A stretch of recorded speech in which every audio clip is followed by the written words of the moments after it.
ভারতের উপর চাপ বাড়ানোর জন্য চীন যদি ব্রহ্মপুত্র নদের জলপ্রবাহ রুদ্ধ করে তাহলেও কোনো ক্ষতি হবে না অসম সহ উত্তর পূর্বাঞ্চলের। মঙ্গলবার এই দাবি করেছেন অসমের মুখ্যমন্ত্রী তথা বিজেপি নেতা হিমন্ত বিশ্ব শর্মা।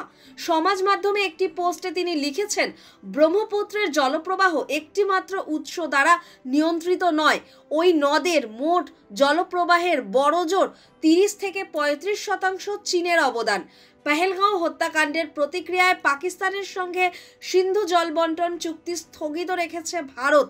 পাক ভূখণ্ডে সন্ত্রাসবাদী ঘাঁটিতে ভারতীয় সেনার অপারেশন সিঁদুর এবং তার পরবর্তী সময় দ্বিপাক্ষিক সামরিক সংঘাতের পর সিন্ধু এবং তার উপনদীগুলির জল নিয়ে নয়াদিল্লিকে ধারাবাহিক হুঁশিয়ারি দিচ্ছে ইসলামাবাদ।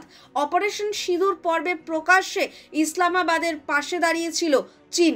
এই পরিস্থিতিতে শি জিনপিংয়ের সরকার চীন অধিকৃত তিব্বতে উৎপন্ন ব্রহ্মপুত্রের জলপ্রবাহ রুদ্ধ করলে অসম সহ উত্তর পূর্বাঞ্চলের রাজ্যগুলি বিপাকে পড়তে পারে বলে জল্পনা তৈরি হয়েছিল। কিন্তু হিমন্তের দাবি, ব্রহ্মপুত্রের ভারতীয় অংশের জলপ্রবাহের 70% অবদান অরুণাচল প্রদেশ, অসম, নাগাল্যান্ড ও মেঘালয়ের।